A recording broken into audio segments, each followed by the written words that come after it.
안녕하세요. 인간관계론 이경철 교수입니다. 오늘은 챕터 5, 5장 지각의 이해와 성격 파악에 관련해서 여러분들과 공부를 하려 합니다. 먼저 이 자료를 제가 보내드린 자료하고 오늘은 교재를 같이 보면서 수업을 하는 게 훨씬 여러분한테 이해가 쉬울 것 같습니다.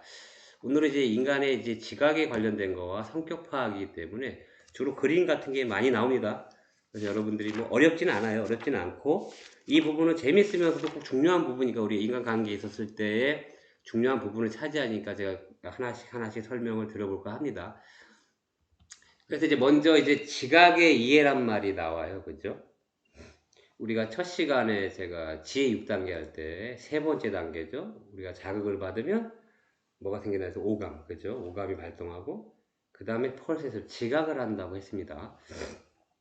이거 보시면 지각의 의미가 간단하게 나와 있는데 감각들로부터 감각이라는 게 오감을 말하는 겁니다. 그죠? 오감으로부터 받아들인 그 다음에 지각이니까 감각들로부터 증거를 선택, 조직화, 해석해서 이제 외부 세계를 자각하게 만드는 과정을 지각이라고 한다. 그래서 뭐 아시는 내용이고. 근데 중요한 게 밑에 보시면 인간은 자극들을 모두 받아들이는 것이 아니고 그중 일부만을 선택해서 수용합니다. 예? 그래서 일단 외부 세계에서 뭔가 뭐 눈으로 봤을 때 그죠? 다 받아들이는 게 아니고 뭐 여러 가지 이유가 있습니다. 자기가 이제 부분을 선택을 하고 그거를 머릿속에서 재해석을 해버립니다. 그죠? 그리고 이제 그걸 믿어버리고 표현하고 이렇게 됩니다. 지각, 뭐 이제 알아차린다는 얘기입니다. 지각한다는 말. 그게 무슨 말인지 알겠죠? 여기 이제 그림이 좀 나와 있는데, 지각의 법칙에서 맨 처음에 시각 법칙이 있습니다. 우리 감각기관 중에 맨 처음에 이제 시각, 그죠? 눈으로 보는 거. 이게 얼마나 오류가 많은지 오늘 시간에 여러분들이 살펴보시기 바랍니다. 그림이 두 개가 있어요. 그죠? A하고 B, A랑 B가 있는데, 여러분은 이 둘 중에 그림 중에 또 같은 그림에 이제 방향만 배치만 좀 이렇게 상반되게 되는데, 어디가 좀 안정적으로 보이십니까? B라고요? 그런 것도 있겠죠. 주로 사람들이 딱 봤을 때 A가 더 좀 안정적으로 보인다, 편안해 보인다라고 인지를 합니다. 지각을 합니다. 왜 그러냐? 이건 뭐 과학자들이 밝혀낸 거예요. 보시면 인간의 시각은 이제 오른쪽 시야에 비해서 왼쪽 시야를 우위로 느끼게 되어 있다고 합니다. 그 왼쪽으로 먼저 들어오는 거를 더 오른쪽보다 우위로 놓고, 그다음 위아래의 경우에는 아래쪽을 더 우위를 느낀답니다. 그래서 여기 보시면 뭐 근데 극단적으로 어떤 분은 아니 나는 B가 더 편안해 보이는 그럴 수 있어요. 지금 제가 항상 말씀드립니다. 100%는 거 없습니다. 대부분 모든 일반인들은 그렇게 인식을 한다. 그래서 여러분들이 TV 뉴스 같은 거 보시면 우리 교재에도 이렇게 나와 있는데 얘가 보통 이렇게 아나운서가 남자 여자분 있으면 주로 배치가 어떻게 돼요? 제가 보는 쪽에서 주로 남자 앵커가 왼쪽에 있고 여자가 오른쪽에 있습니다. 그죠? 그 반대인 경우 있나? 저는 잘 못 봤는데 그 왜 그러겠어요? 이런 이유 때문에 그럽니다. 남자 앵커가 왼쪽에서 좀 리드를 하고 오른쪽에서 보조 역할 이래야 좀 안정적으로 보인다고 사람들이 인식을 해요. 그러니까 이런 방송 매체고 뭐 이런 게 뭐 그냥 이렇게 막 하겠습니까? 이렇게 발달한 나라에서 그죠? 보는 사람이 편해야 되잖아요. 대부분 사람들이 편하면 그쪽으로 가야죠. 그죠? 그래서 하여간, 그런 이유가 있다라는 거. 다시 말씀드립니다만, 인간은 시각이 오른쪽보다 왼쪽이 더 우위에 있고, 위보다는 아래에도 우위가 있다. 그래서 어떤 그 도형이나 어떤 사물을 봤을 때, 예를 들면 이랬을 때, A쪽을 훨씬 더 안정적으로 지각을 한다는 얘기입니다. 그죠? 다음에, 이건 선택과 집중 법칙이라고 되어 있는데, 뭐, 지금 파워포인트 자료는, 그래요. 그림이 좀 잘 안 보여요. 교재 가지고 계신 분은 93페이지에 보면 아주 깨끗하게 나와 있어요. 그러니까, 사람들이 어떤 정보를 딱 받아, 인간의 한계가 있잖아요. 어떤 상황을 딱 봤을 때, 자기가 필요한 것을 선택적으로 이렇게 딱 쳐다봐요. 그게 선택적 측면이라고 그래요. 뭐, 이 그림을 보면, 이 사람 얼굴이 지금 화면이 이제 흑백으로 돼 있어서, 말 얼굴이 더 보이네, 저는. 여기서 주장하고 싶은 게 사람 얼굴인데. 그 집중적인 측면, 그 선택된 정보는 다른 것들보다, 배경보다도 집중적으로 처리를 한단 말이에요, 사람 뇌가. 우리가 있잖아요. 듣고 싶은 것만 들으려고 하네. 뭐, 이거 기도 그래, 기도. 그죠? 우리가 싫은 소리 좀 부정하려고 왜곡하잖아요. 지금 시각에 대해서 나와 있는 거니까. 어떤 사물을 바라볼 때도 이런 식입니다. 하나에다 팍 꽂힌 것부터 쫙 이렇게 보게 돼 있어요. 뭐 그 얘기를 하고 있는 것이고요. 다음에 계속해서 이것도 이제 그림이 나옵니다. A의 두 가지 그림, B의 또 얘가 나와 있는데 여러분은 밑에 그 A의 이 둘 중에 이 빨간 원 있지 않습니까? 어떤 게 더 커 보이십니까?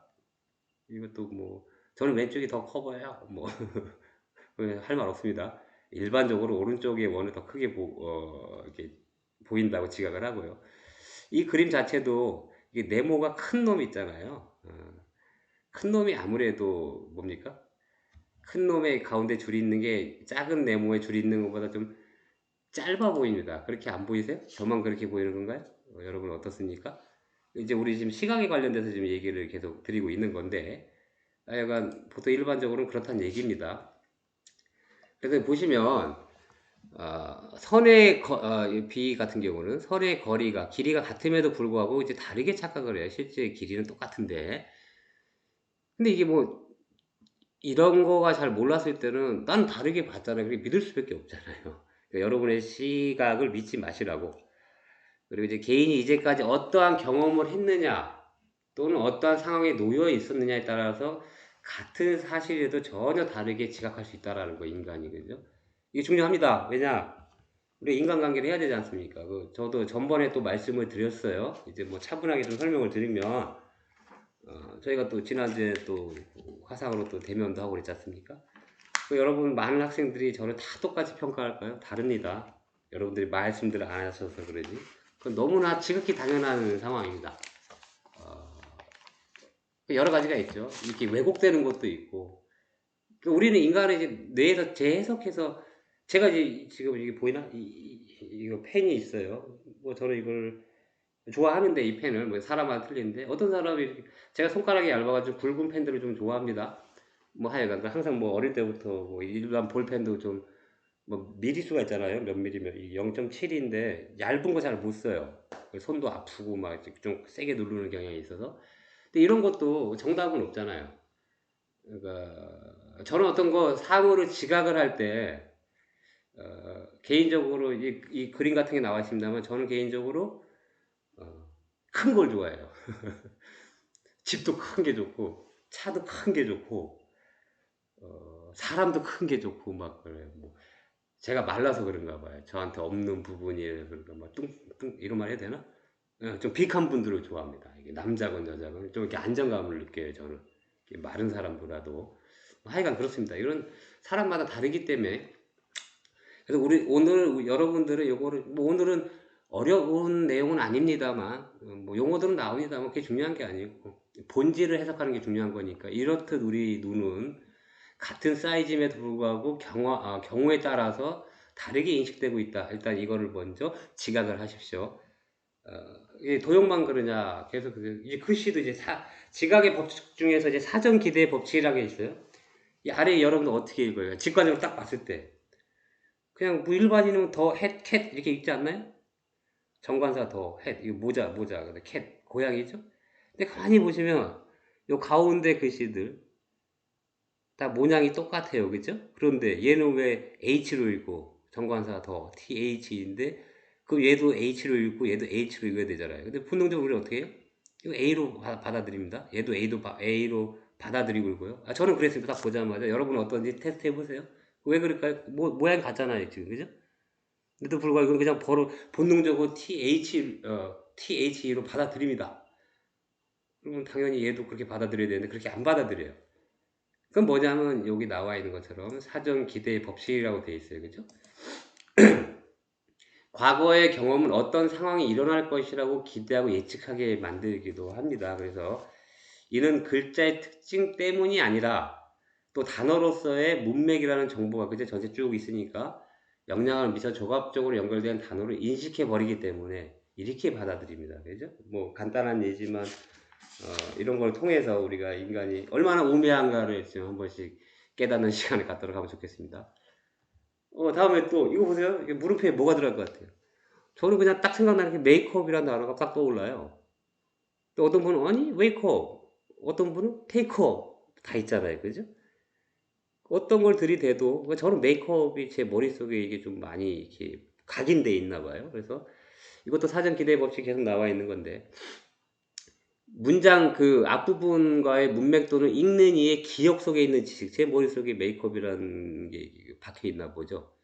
아니 메이크업이라는 단어도 있잖아요. 테이크업도 있고요. 근데 저는 메이크업이 더 보자마자 느낌은 그냥 물음표 딱 거기에 딱 들어가 본단 말이에요. 그래서 이제 그 사람의 기대, 사고 방식, 선입견 뭐 요런 거에 따라서 다르게 읽혀지게 된다라는 거, 그죠? 이런 것만 봐. 아까는 뭐 그림이죠, 사물이죠, 뭐 글씨도 그르고 이게 다 이렇게 여러 가지로 해석이 가능합니다. 인간이기 때문에.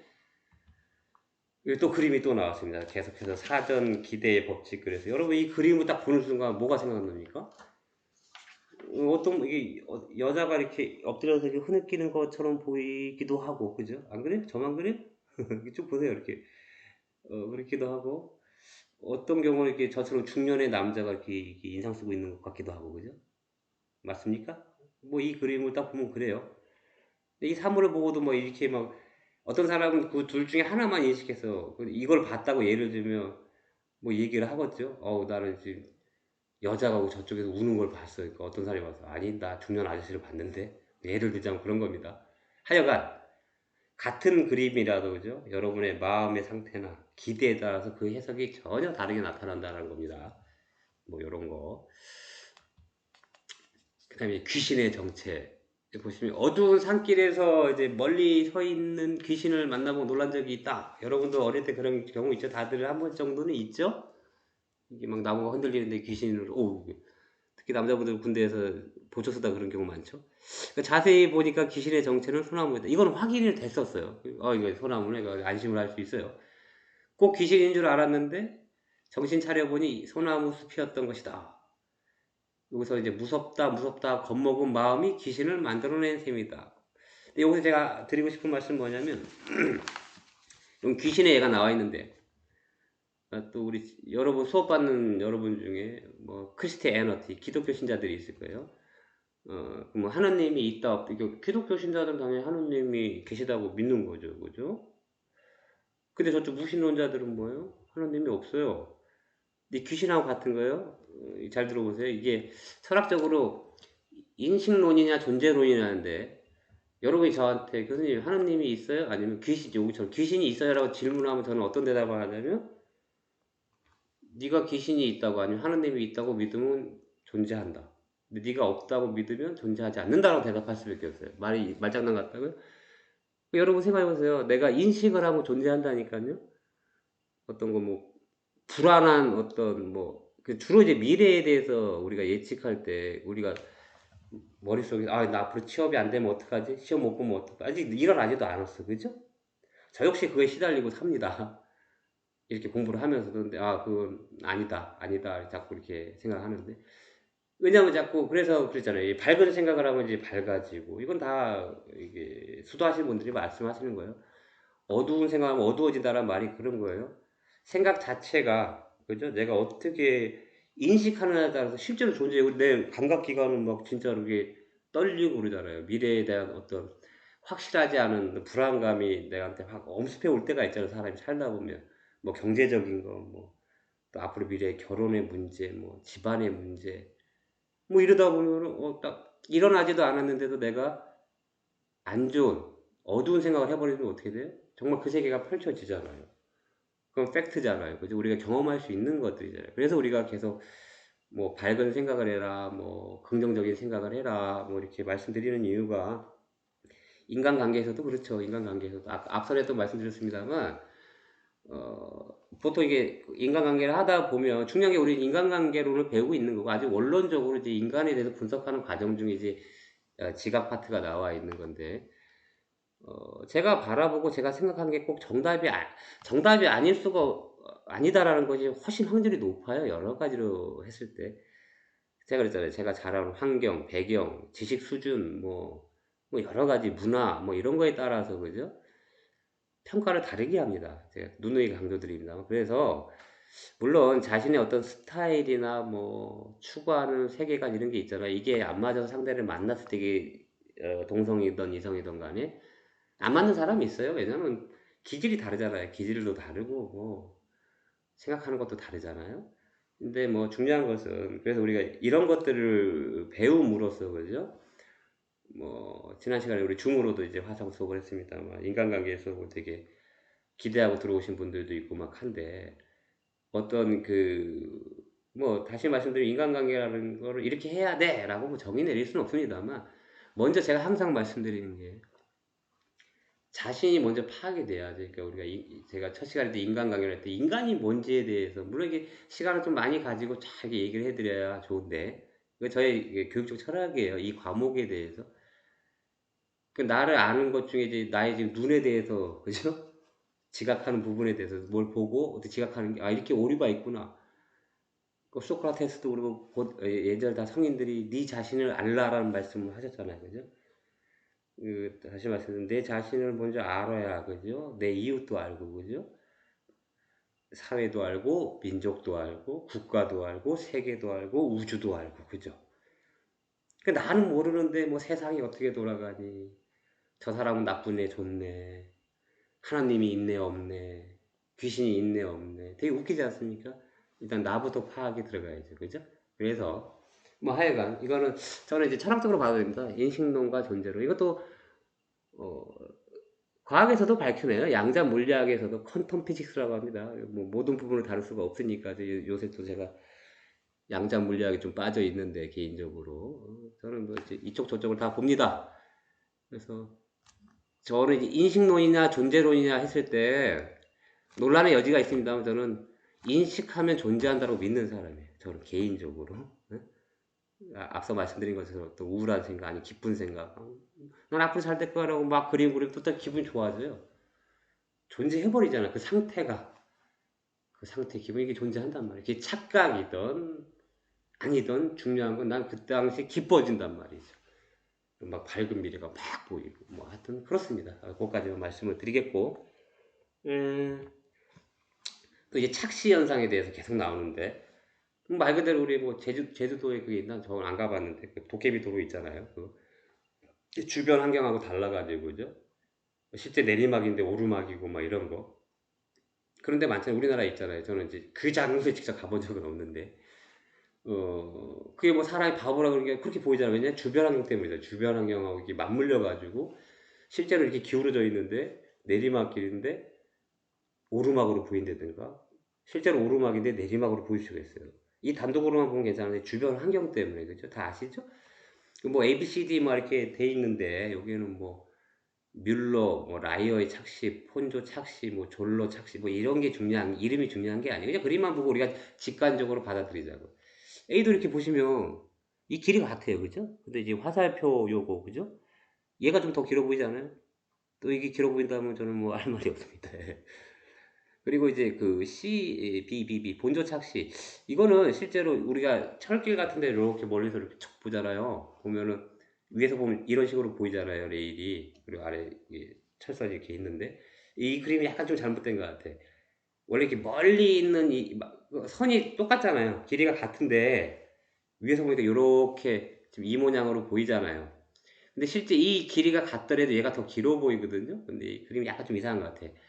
뭐 여러분들이 웹사이트 가서 폰조 착시 한번 쳐보세요. 그러면 요거 설명이 나옵니다. 같은 길인데 멀리 있는 게 앞에 있는 것보다 좀 길어 보이는 현상이 있어요. 뭐 하여튼 그런 거. 그 다음에 C 그림도 보시면 얘는 이렇게 바닥에 누워 있는 것 같고 얘는 좀 서 있는 것 같고 그러지 않아요? 저만 그렇습니까? 얘 누워 있는 것 같고 서 있는 것 같고 누워 있는 것 같고 그죠? 뭐 하여간 이런 거 그림을 보고 이게 뭐 무슨 착시 뭐 그것까지 다 지식책에 넣고 싶은 분들은 넣어도 좋습니다만 우리 중요한 건 본질이기 때문에 이렇게 착각을 일으키고 있다. 요거를 이제 말씀드리고 싶습니다. 그리고 계속해서 그죠? 지각의 이해 중에서 도형과 배경 법칙. 여기도 보시면 지각을 함에 있어 주체인 도형으로 어떤 것은 배경으로 나누어서 지각되는 것을 말한다. A, B 그림이 있는데 A를 딱 보시면 딱 보자마자 어떤 분은 이거 사람 뭐 여자 같아요. 그냥 제 느낌이 여자 두 분이 머리를 이마를 맞대고 있구나. 그럼 얘가 배경이잖아요. 근데 얘를 가만히 또 흰 거를 보면 무슨 이슬람 사원 같이도 보이잖아요. 그죠? 그럼 얘가 또 배경이 되고, 응? 그렇지 않아요? 여러분 어떻게 보여요? 그래서 B 그림도 보세요. 저는 직관적으로 딱 봤을 때 촛불, 그죠? 촛불 같은데, 근데 흰색 말고 검정색을 딱 주시해 보면 이것은 사람이 그죠? 이렇게 왼쪽 사람과 오른쪽 사람이 얼굴을 코를 맞대고 있는 또 그죠? 이것도 착시가 되잖아요. 그죠? 우리 인간 다 비슷해요. 뭐 이렇게 이게 도형과 배경 법칙이에요. 이런 그림을 봤을 때 두 가지가 막 존재하는데 anyway 하여간 이런 거 이런 착시 현상. 그러니까 뭐 게스탈트 법칙인데 이건 뭐 다른 게 아니고 여기 나와 있는 것처럼 여러 도형들이 있잖아요. 이런 거 딱 봤을 때 우리가 어떻게 지각하느냐는 얘기예요. 한 물체에 속한 정보들을 하나의 덩어리로 묶어서 지각하는 걸 말해요. 우리가 이게 하나하나 객체로 보는 게 아니고 좀 이렇게 뭉뚱그려서 보려고 한단 말이에요. 전체를 보고 이제 하나씩 보는 성향이 있어요. 뭐 근접, 뭐 유사성. 이건 뭐 여기 점이 찍혀 있고 안 찍혀 있잖아요. 그 하나의 무슨 어떤 덩어리로 이게 판단을 해요. 분류를 하고. 이것도 보면 객체가 따다다다닥 떨어졌지만 이게 연결된 것처럼 이렇게 그죠? 이렇게 받아들이기도 하고. 뭐 그렇습니다. 그래서 여기서 말하고 싶은 중요한 거는 인간이 어떤 거를 바라볼 때 그죠? 하나하나씩 보는 게 아니고 일단 전체를 보고 그 다음에 부분을 본다라는 얘기입니다. 그 얘기를 하기 위해서 이런 글이 나와 있는 것이고요. 그러니까 사람들은 이렇게 전체를 먼저 지각을 하고 내 부분을 지각을 합니다. 그 내용 말씀드리고 싶고 게스탈트 법칙 계속해서 이제 뭐 그림만 보시면 돼. 오늘 그림 공부하는 것 같아. 근데 뭐 재밌죠? 나만 재밌나? 이 A라는 그림을 보세요. 응? 딱 보자마자 남자 여자가 예? 포옹해서 뽀뽀하고 저만 그래요? 근데 가만히 보면 또 남자가 얼굴에 그 수건으로 또 문대는 모양 같기도 하잖아요. 그다음에 B 펭귄이 머리 이렇게 쫙 박고 있는 것처럼 보이기도 하고 자세히 보면 원숭이 아니면 사람 못생긴 응? 사람 얼굴도 보이기도 하고 얘는 뭘로 보여요? 이제 논란의 소지가 있다. 뭐 고양이가 자빠져 있는 것 같기도 하고 쥐새끼 같기도 하고 그죠? 이건 뭐예요? D 같은 거, 뭐, 카우보이 모자 같기도 하고, 그죠? 여러 가지로 이렇게 지각이 되죠? 이게 무슨 얘기냐면, 처음에, 맞아. A가 우리가 눈에 잘 들어온다. 그죠? 이게 딱 봤으면 처음에 하나가 먼저 들어와요. 그죠? 보통 하나가 먼저. 저는 처음에 딱 남자, 여자가 딱 끌어안고 있다. 뭐, 뽀뽀하는 장면인가? 이랬는데, 또 이렇게 자세히 보면, 여기 몸통이 없다. 그러니까, 이게 수건으로 닦는구나 하면, 이게 두 가지를 처음엔 하나만 봤다가 두 가지가 인식이 되면 어떻게 돼요? 여기 보시면 처음 본 그림으로 지각을 하다가 다른 그림을 보게 되고 그리고 나면 두 그림 형태가 함께 지각이 되는 거죠. 이제 두 가지가 함께 다 들어온다고 여기 보고 있으면 그죠? 한번 보세요. 뭐 그런 거 계속해서 전형이라고 되어 있어요. 전형 지각의 법칙 그림이 좀 재밌는 그림이 나와 있는데 인간의 기억 속에는 빈번히 일어났던 자극들의 관념이 저장되어 있다. 우리 머릿속에 계속 기억이 돼 있어요. 컴퓨터처럼 우리가 알게 모르게 다 저장되어 있는 게 부스부스 튀어나와요.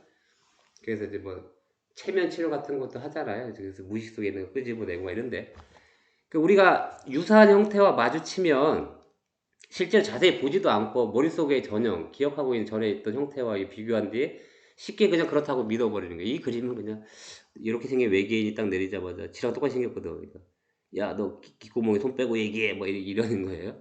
자세히 살펴봐야 되는데 그런 거를 이제 우화시켜서 그림으로 나와 있는 거. 우리 교재 100페이지 나와 있네요. 뭐 그런 겁니다. 이런 거. 다시 말씀드리지만 유사한 형태와 마주치면 자세히 보지 않고 그 전에 있던 기억 속에 있는 거를 비교하는데 쉽게 그냥 지각해버리는 이런 또 오류를 범합니다.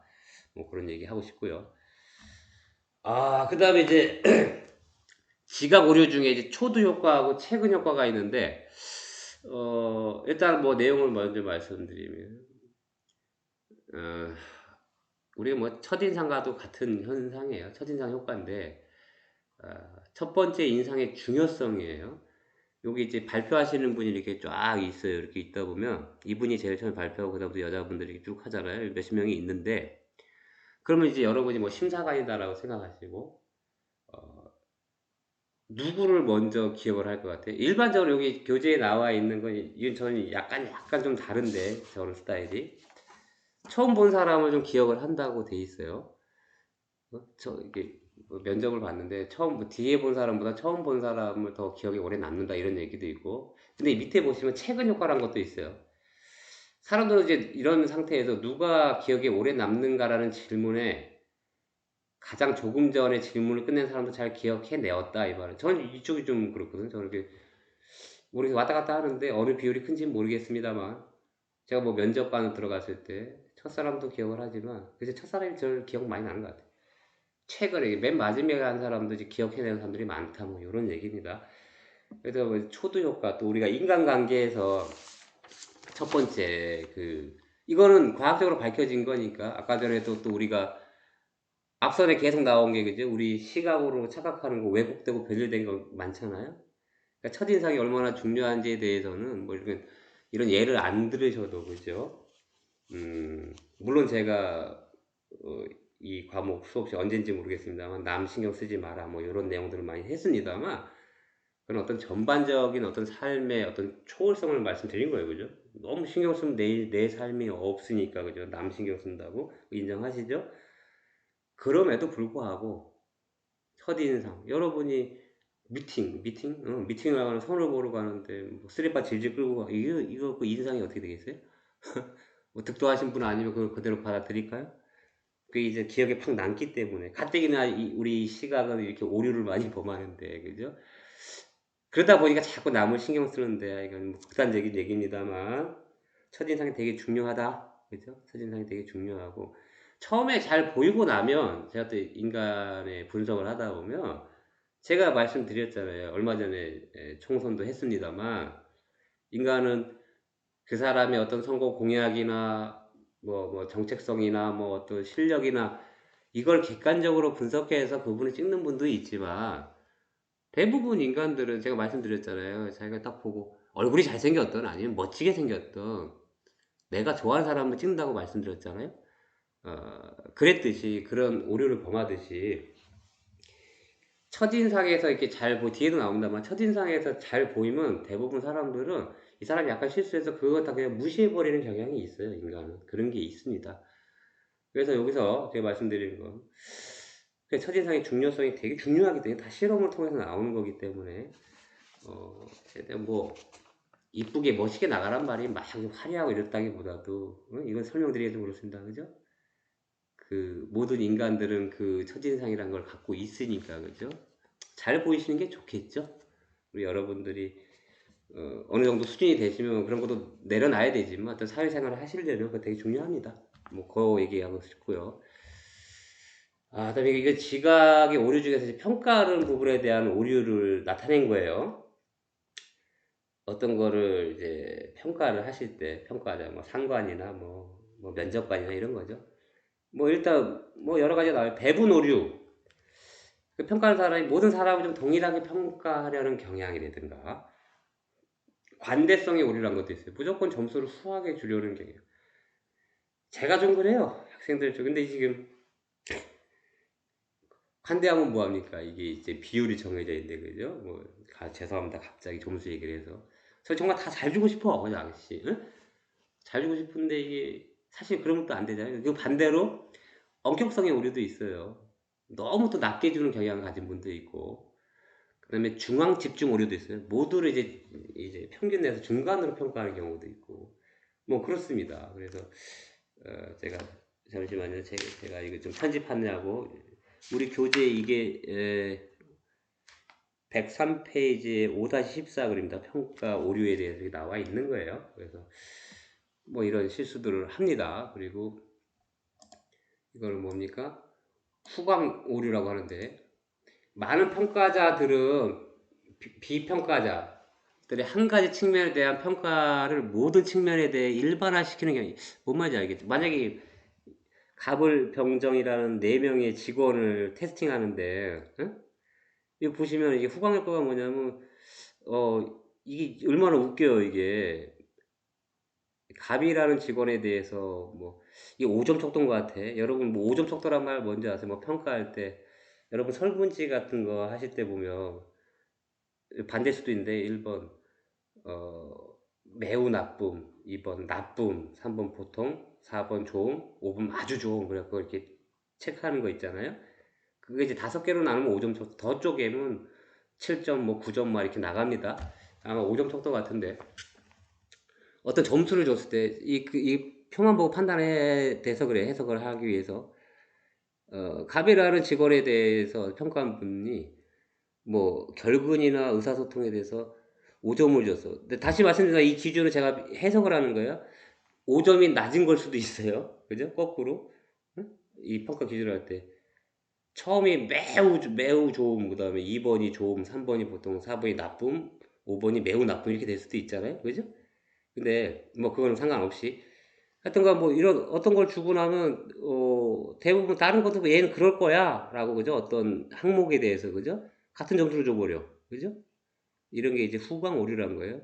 이게 후광 오류가 이제 퍼스트 임프레션 첫인상하고는 많이 관계돼요. 이 사람 깔끔하니까 뭐든지 성격도 봤을 때 육안으로 봤을 때 이게 후광 오류라고 하는 겁니다. 근데 이거 일으켜요 사람은 일으킨다고 그게 팩트라고 단지 이런 거죠 여러분은 저가 이제 설명을 드리잖아요. 여러분 다 이해할 수 있어. 아, 이게 똑같은 거. 아, 인간의 시각은 이렇게 오류를 범하고 헷갈리고 이게 제대로 된 게 아니구나. 알고 있어요. 그죠? 그러면서도 실수를 하잖아요. 근데 이 부분에 대해서 지식을 알고 있는 거하고 모르는 거랑은 하늘과 땅 차이입니다. 그죠?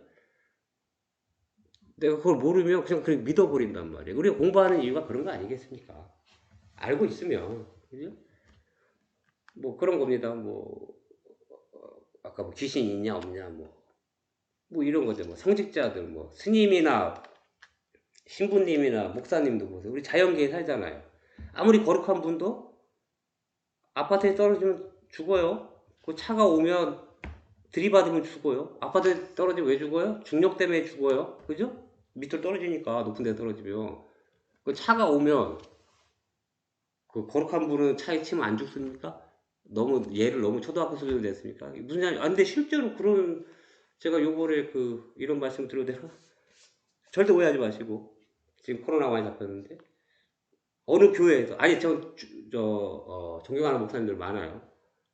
싫어요. 또 봤더니 코로나 이게 다 이제 집단 예배 같은 거 좀 자제시켰는데 이분이 뭐라고 하냐면 그 방송하는 걸 봐서 얼굴 가려지고 하나님이 우리를 보호하실 거라는 거예요. 우리 믿음이 있으니까. 아 이건 아니죠. 그죠?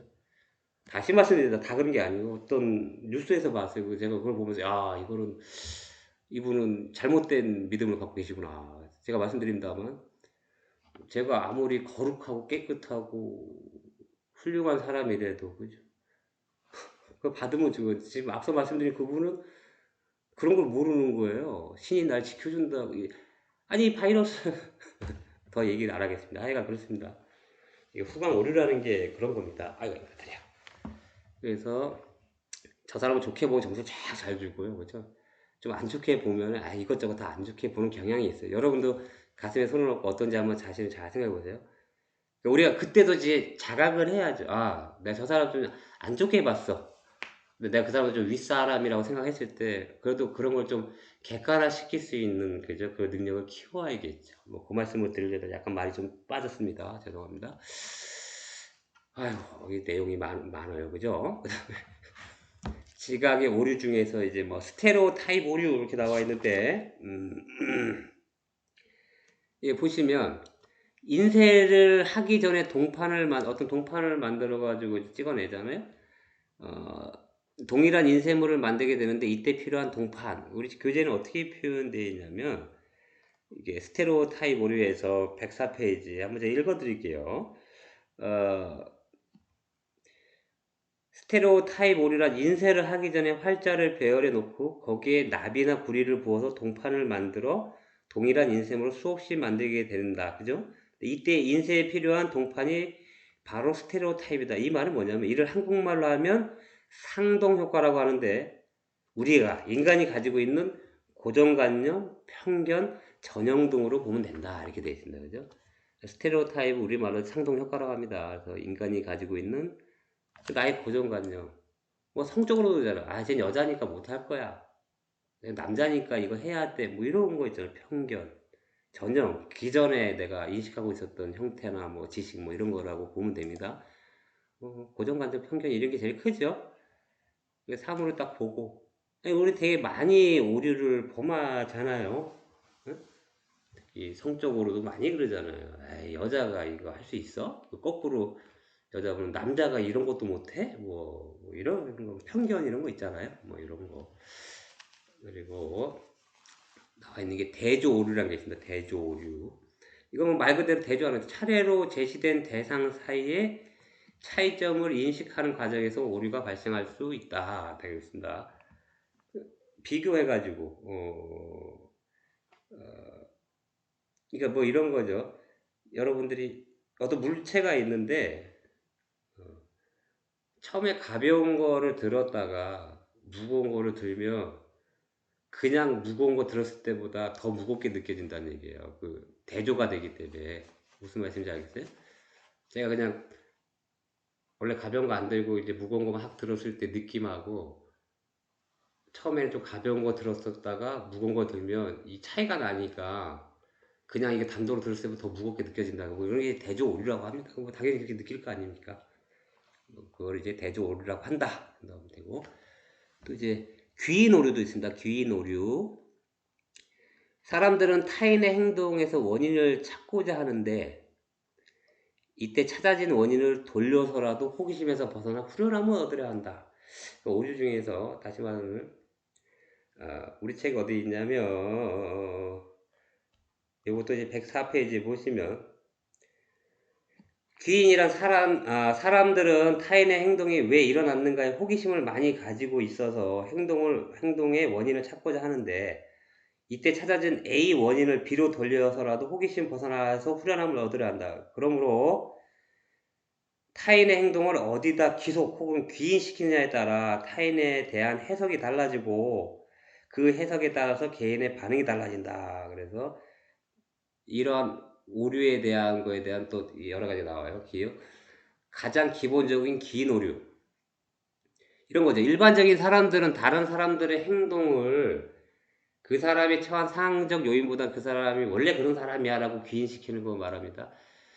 뭐 예전에 뭐 갑자기 뭐 어려운 일이 닥치거나 인간이 그러면 본인도 잘 모를 때가 있어요. 그 행동이 찌질이 같이 행동할 수 있잖아요. 쪼다처럼. 그죠? 무슨 말씀인지 알겠죠? 죄송합니다. 예를 좀 무식하게 들어대서. 근데 상대방 뭐래요? 아유, 저는 원래 찌질해서 그래. 이런 식으로 한단 말이에요. 상황적 요인이 사실은 더 큰데. 무슨 말씀인지 알겠습니까? 그래서 우리도 여러분도 경험해 보신 분도 있고 저도 경험을 봤어요. 저도 어떤 타인을 욕한 적이 있어요. 아유 멍청한 놈이 그거 하는 나 그 못 버텨갖고 이렇게 결결거리냐. 제가 그 상황에 또 오니까 더 못 버티더라고요. 그 여러분들이 그걸 이제 가장 기본적인 기인 오류라고 또 덧대어서 말씀드리면 그 인간은 자기가 당해보지 않은 거에 대해서 좀 쉽게 말하는 경향이 있어요. 뭐 스포츠가 돼도 그러고 죄송합니다. 축구를 보면 뭐 아유 저거 저기 빨리 안 뛰고 이러면 그 축구가 몇 미터인지 아십니까? 우리 지금 일반인 뛰라면 피투합니다. 그 전후반 45분 45분 뛰 90분 죽어요 죽어. 젊을 때 그 죽는다니까. 근데 보면은 우리 막 답답하잖아. 야 저거 나라면 그냥 전부 다 그냥 우리 다 감독이죠. 그게 무슨 얘기냐면 근데 그걸 해본 사람들은 그렇게 쉽게 말 안 한다고. 실제 운동선수 생활을 했거나 이런 거 자기가 그 고통을 알기 때문에. 그리고 이거 뭐 하다 보면은 뭐 음식 같은 것도 아니 뭐 저걸 못하냐 본인이 하면 잘 안 된단 말이에요. 그랬듯이 그 어떤 상황에 따라서 그죠? 그 펼쳐지는 내가 당해본 사람들은 그래서 많은 경험을 하신 분들은 좀 입들이 좀 무거우시죠. 그걸 아시니까 함부로 욕도 안 하시고 그죠? 저도 참 이렇게 그런 오류를 많이 범했습니다. 제가 잘난 사람인 줄 알고 좀 시건방 떨 때도 있었고 그죠? 지금 다 내려놨습니다. 웃으면 이제 진심으로 말씀드리는데 아직 그런 시절이 있었기 때문에 사람들이 그지 여러분들 이 말은 제 말씀이 맞을 거예요. 좀 이렇게 고통을 겪어본 분들은 야 팔다리 멀쩡한데 뭘 해서 돈을 못 벌어 이런 말씀 하잖아요. 근데 실제로 어떤 경제적인 고통이 극에 달하거나 어떤 뭐 부부간에도 어떤 갈등이 심화될 수 있잖아요. 인간은 완전히 무너지면요 이게 손가락 하나 움직이는 것도 힘들어요. 그 경지까지 가보신 분도 있을 거고 여러분 안 가기를 바랍니다. 말 어떻게 들어보잖아요. 아, 그래, 내가 뭐 팔다리 있는데, 뭐, 씨, 뭘 해서 못 먹어? 근데 그거 말하기 전 상황이 완전히 무너졌을 때는요, 사람이 꼼짝도 못 합니다. 방콕합니다. 방에 다 켜 앉아서 뭐 머리 이렇게 쥐어짜고, 이게 인간입니다. 일반적인 인간은. 아주 그냥 멘탈이 강한 친구들이나 팍 차고 나가지 열애하고 다 무너집니다, 솔직하게. 그죠? 그러니까 뭐 하여간 그러니까 저도 이제 뭐 그런 말조차도 함부로 안 합니다, 저는. 어려운 사람한테 가고 야, 그왜뭐 팔다리가 없어? 그걸 약간 어떤 힘을 내기 위해서 어떤 라이트한 조언을 해줄지언정 그 기분을 알기 때문에 뭐 하여간 그렇습니다.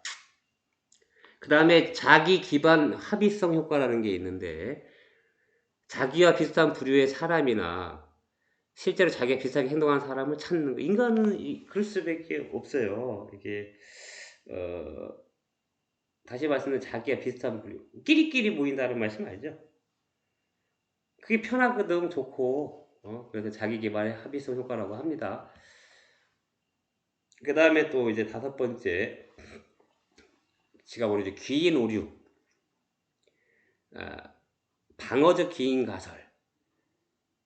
관찰자는 사소한 것이 아닌 심각한 결과를 초래한 사고에 대해서 행위자에게 더 많은 책임을 전가시킬 것. 이거 우리 책 예를 좀 보시는 게 좋을 것 같아요. 이게 105페이지에 있는데 그러니까 책상 모서리에 부딪혀 물건을 사방에 쏟은 덜렁이 친구를 쳐다보고 있다고 여러분이 생각해 보세요. 밖에 쏟고 왔는데 책상 모서리 툭 쳐가지고 사방에 물을 쏟았어. 근데 분명히 덜렁이 친구가 일부러 그렇게 하려 한 건 아니라는 거 여러분 다 알고 있습니다. 그렇기 때문에 뭐 이 친구가 방금 실수한 거에 대해서 뭐 지나치게 뭐 나무라고 그러지는 않습니다. 근데 그런 그가 깬 것이 만약에 뭐 이런 물통이 아니고 고류청자를 깼으면 어떻게 할 것 같아요?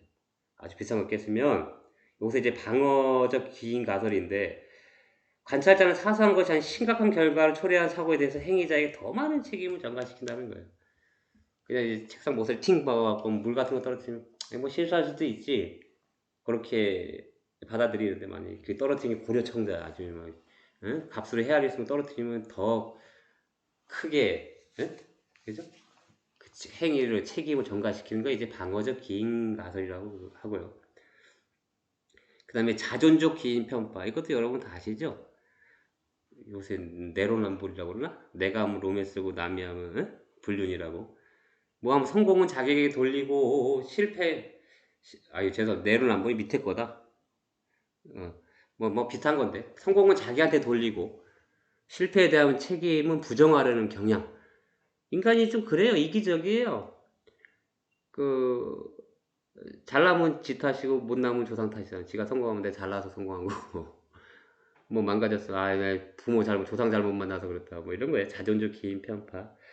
원래 인간은 이게 생존적 본능이 있기 때문에 자꾸 합리화시키거든요. 자기 중심적 편파. 결과가 성공이든 아니든 간에 공동의 결과물에 대한 공로를 상대방보다 많이 차리는 거. 그리고 어떤 단체로 프로젝트 같은 거 할 수 있어요. 그죠? 뭐 네다섯 명이 뭐야 아니면 뭐 더 그룹으로도 할 수도 있는데. 그래서 결과가 나왔을 때 다 배분해서 했을 거 아닙니까? 그죠? 다 배분해서 하는데 그거에 관련해서 결과가 나왔을 때 상대보다 내가 더 많이 취하려고 하는 자기 중심적 편파를 가지고 있다. 뭐 이렇게 말씀을 드리겠습니다. 일단 여기가 이제 지각하고 성격 파악인데 이제 성격 파악 부분은 좀 너무 길어졌으니까 한번 끊어서 가겠습니다. 좀 쉬었다 다시 뵐게요. 아이고 되게 길다.